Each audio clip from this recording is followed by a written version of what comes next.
Hello दोस्तों, नमस्कार। Stock market of Bharat में आपका स्वागत है। बात करने वाले हैं सुज़लोन एनर्जी लिमिटेड के क्वार्टर 4 के रिजल्ट के बारे में। जैसा कि आप लोग देख पा रहे होंगे, जो डाटा दिया गया है रुपीज़ इन करोड़ में है। सबसे पहले बात करते हैं टोटल इनकम की, जिसमें revenue from operation, other operating income, other income सब इंक्लूड है। अगर हम इस क्वार्टर की बात करते हैं तो कंपनी ने टोटल इनकम 5,520 करोड़ के आसपास जनरेट किया है। इससे पहले 4,258.61 करोड़ और लास्ट ईयर सेम क्वार्टर में 3,825 करोड़ यानी कि 3,825 करोड़ कंपनी ने ये जनरेट किया था। यहाँ पर साफ साफ देखने से पता चल रहा है कि ईयरली और क्वार्टरली दोनों ही केसेस में कंपनी का जो इनकम है वो इंक्रीज हुआ है। अब देखते हैं इतना इनकम जनरेट करने के लिए कंपनी ने कितना खर्चा किया। तो टोटल एक्सपेंसेस की बात करते हैं तो 4,757 करोड़ इस समय कंपनी ने यानी कि इस क्वार्टर में खर्चा किया है, और लास्ट क्वार्टर में 3,691 करोड़ के आसपास खर्च किया था। और इससे पहले यानी कि लास्ट ईयर सेम क्वार्टर में 3,273 यानी कि 3,273 करोड़ के आसपास खर्च किया था। तो यहाँ पर साफ साफ देखने से पता चल रहा है कि ईयरली और क्वार्टरली दोनों ही केसेस में कंपनी के जो खर्चे हैं वो भी इंक्रीज हुए हैं। अब टोटल इनकम माइनस एक्सपेंसेस करते हैं तो हमारे पास आता है प्रॉफिट बिफोर टैक्स, यानी टैक्स से पहले का प्रॉफिट। इस क्वार्टर की बात करते हैं तो ये है 833 करोड़,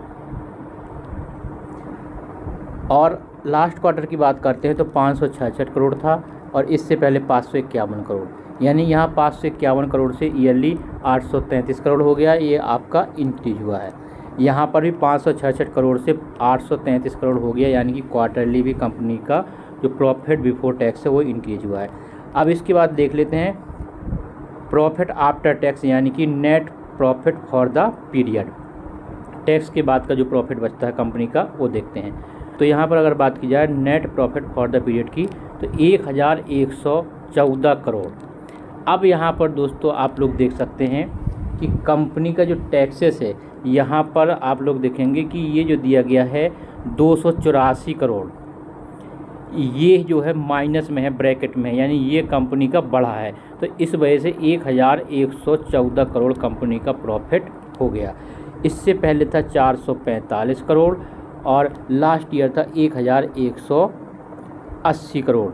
यहाँ पर भी देखिए 28 करोड़ और यहाँ 600 करोड़, ये टैक्सेस की वजह से यहाँ पर इंक्रीज हुआ था, ब्रैकेट में है, यानी कहीं से यहाँ पर टैक्स का रिफंड हुआ था इनको। तो 1,180 करोड़ था, तो 1,180 करोड़ का यहाँ पर हो गया 1,114 करोड़, और क्वार्टरली 445 से 1,114 करोड़, यानी कि यहाँ पर कह सकते हैं कि प्रॉफिट तो पहले भी था बिफोर टैक्स भी, बट आफ्टर टैक्स कंपनी का जो कुछ एक्स्ट्रा यहाँ पर सेटलमेंट हुए हैं इसकी वजह से क्वार्टरली यहाँ पर लगभग 2 गुना डबल यहाँ पर कंपनी का प्रॉफिट हो गया है, और ईयरली थोड़ा सा यहाँ पर डिक्लाइन हुआ है, यानी कि 1,180 करोड़ से 1,114 करोड़ हो गया है। और इसके बाद देख लेते हैं हम अर्निंग पर शेयर। अगर हम कंपनी के अर्निंग पर शेयर की बात करते हैं तो इस क्वार्टर में है 0.81, लास्ट क्वार्टर में था 0.32 और लास्ट ईयर था 0.87, यानी कि ईयरली यहाँ पर अर्निंग पर शेयर भी थोड़ा डाउन हुआ है, और क्वार्टरली यहाँ पर लगभग 2.5 या फिर कह सकते हैं डबल से भी ज़्यादा अर्निंग पर शेयर यहाँ पर इंक्रीज हुआ है। तो यहाँ पर कह सकते हैं कि कंपनी के जो नंबर हैं वो ओके हैं। बाकी देखते हैं कल मार्केट में इसके शेयर प्राइस पर इन नंबरों का क्या इफेक्ट पड़ता है। Thank you.